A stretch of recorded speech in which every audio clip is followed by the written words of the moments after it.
and welcome to Sue Melville Art. So I don't know about you guys, but in the middle of this lockdown it's quite difficult to get motivated and get started and put yourself out there, and yeah, it's hard.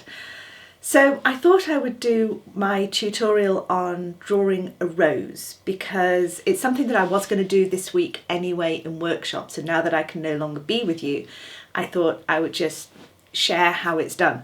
And especially when getting outside isn't as easy as it was before, so we don't all have access to gardens, and it's nice just to create something, and for me it soothes my mind and it makes me happy, and I hope it makes you happy too. So what do you need to start? Well, piece of paper. I like to draw on anything other than white, only because that's just the way I am, but use whatever you have available. What you're also going to need are 3 different shades of one colour. So if you've got I'm going to do a red rose, so I've got a dark red, a medium red and a light red or pink. So I've got a variety of pastels. I've got some Faber-Pastel sticks, I've got some Senilia soft pastels, this is an SAA art soft pastel, and a beautiful unison one as well.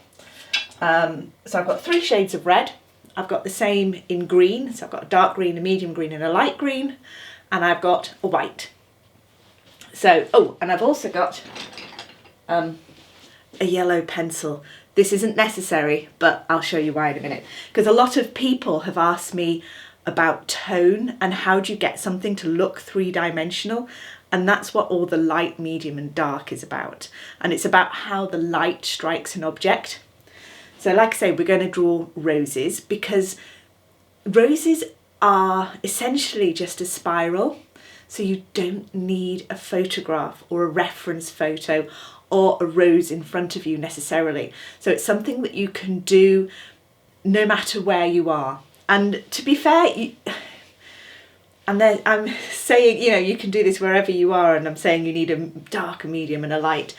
You can do that in pressure. So if you just have one red pencil or a red biro, you can make the effect of light, medium and dark simply by the amount of times you can draw. So let me give you an example.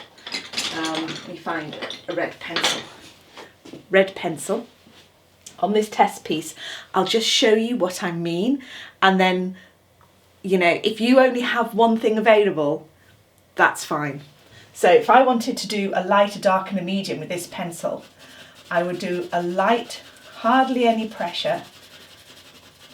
I'll just do one long. So that would be my light. But then to get the medium, I would then go back over it again.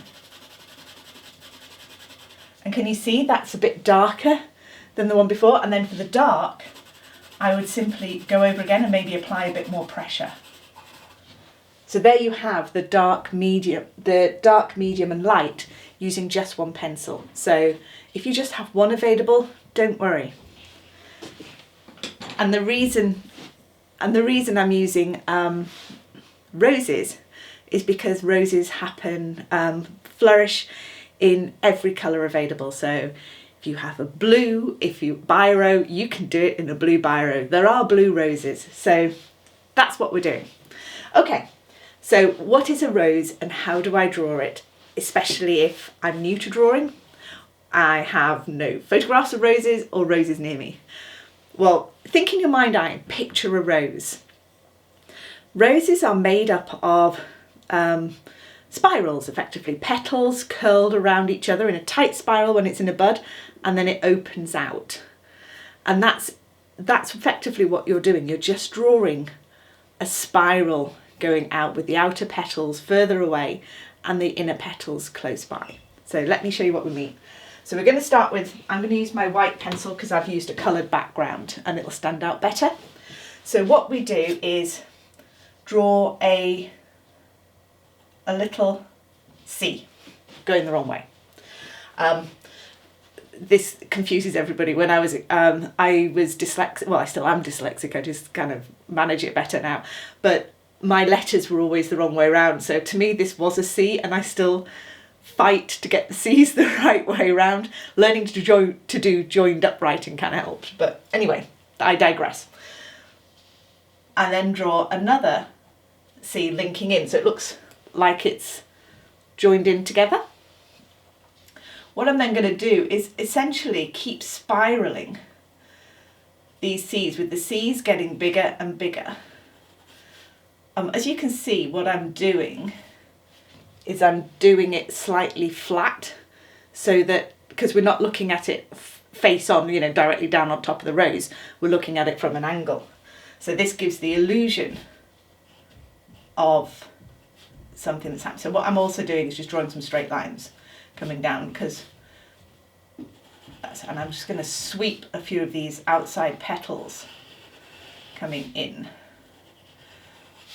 So as you can see, as they sweep round, you can see that spiral effect going on. And then what I'm going to do is just bring these outside petals down to a U shape coming down at the bottom. So there you have a basic rose. So what we're also going to do is put stem on. And a stem is essentially two straight lines. So we've drawn part of the outline and we've drawn the stem of the rose. I'm just going to put another petal across the front, just here, because that's going to go down, and then we're going to have another thing coming across here. Oop, that looks a bit weird. That's fine. Right. So, tone. How do I know what's light and what's dark? Well, there are two easy things to do. You can either have a photograph and turn it black and white, and that will show you where light is hitting, or you can squint. Sounds strange, looks strange, but trust me, you lose the detail and you see light rather than detail. And I know some people, if they've been drawing for a long time or they're into photography and other arts, they'll go, surely it's obvious where the light is. Well, if you just look at colour and just enjoy the beauty of nature, etc., you don't necessarily know where light is hitting. You're just looking at different colours. So I find it's helpful when you're doing something like this and you're just beginning to have a light source. So this flat piece of paper hasn't got a light source, and you need to make sure your light source is consistent to make your pictures look three-dimensional. So cheat number one, get a sticker. Get a sticker. This is going to test my editing skills. This is a bit of masking tape, so I'm just going to tear a bit of masking tape off. You could use a post-it note, anything you like really. And what I use masking tape because it peels off really easily, and I've got loads of it. So I'm going to put a masking tape here because I want my sunlight to go this way. So to remind me, I'm going to take my yellow pencil, one I prepared earlier, and I'm going to draw a nice sunny sunshine.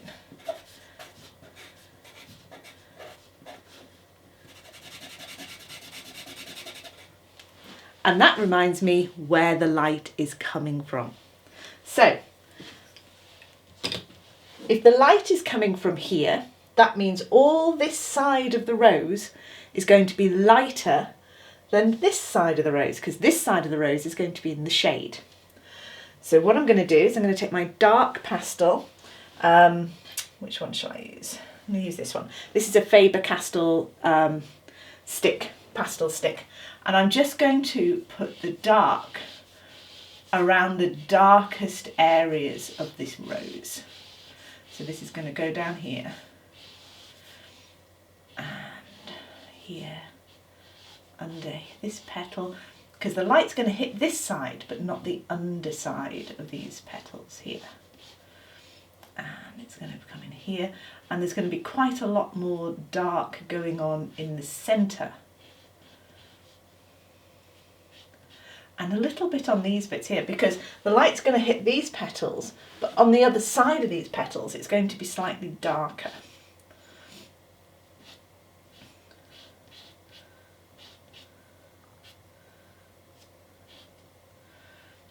Okay, so I've got a little bit of dark going on there. So next what I'm going to do is, have a look at that one. That's nice. This is my nice unison one. I'm just going to put a middle ground in.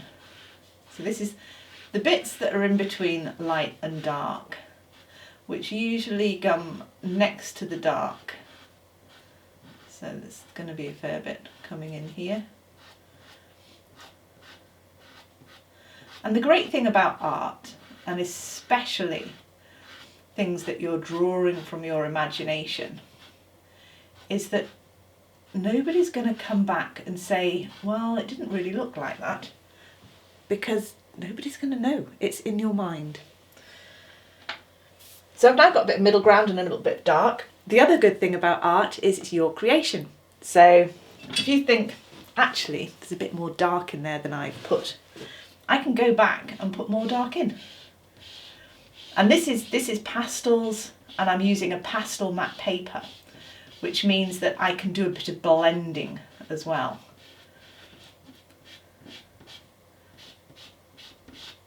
Because the other thing you can do is play about with it.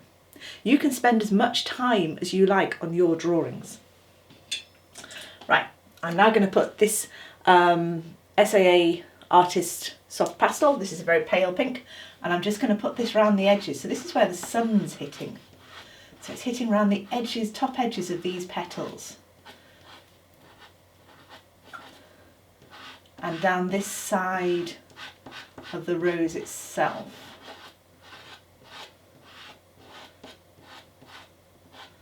And some of the edges of these ones coming through here.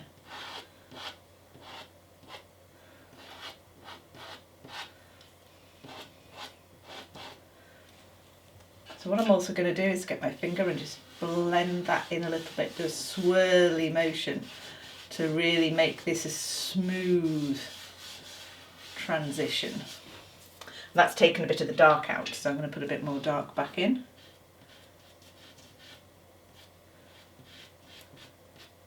As you can imagine, you can kind of fiddle around with this for as long as you want.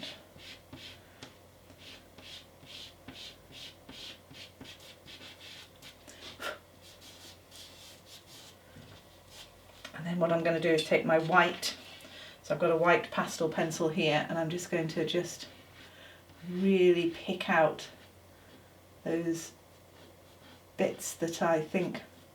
And as you can see, we've almost lost the original drawing when doing this, but that's fine.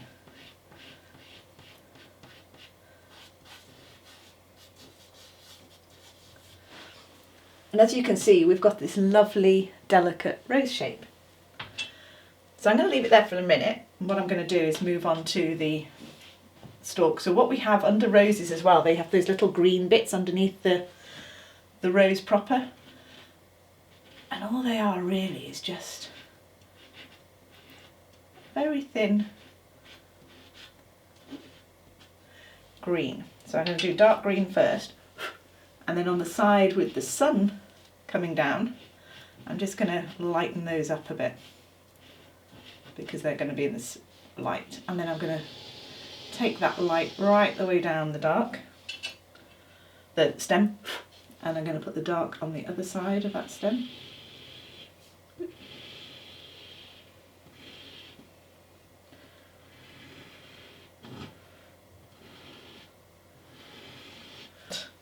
Okay, so I've got a middle green, and I'm just going to put the middle green in between these two greens here, just to smooth it out a bit, and put some of that middle green to highlight the dark greens here too. And from here you can add on some rose leaves. So rose leaves are circular almost, And again, put a bit of dark in.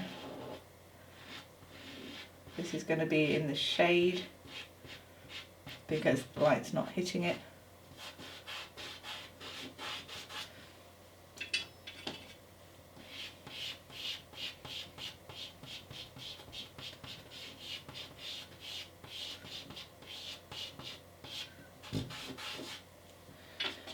It's hitting a little bit round here.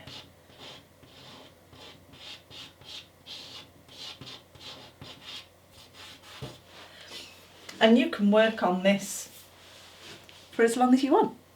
And that is how we draw a very simple rose, looking at light and dark to make it look three-dimensional. And again, it's something that you can work on at your own pace with whatever you have available, and it would be awesome to see what you come up with. Okay, hope you enjoyed that, and I'll see you again soon. Bye.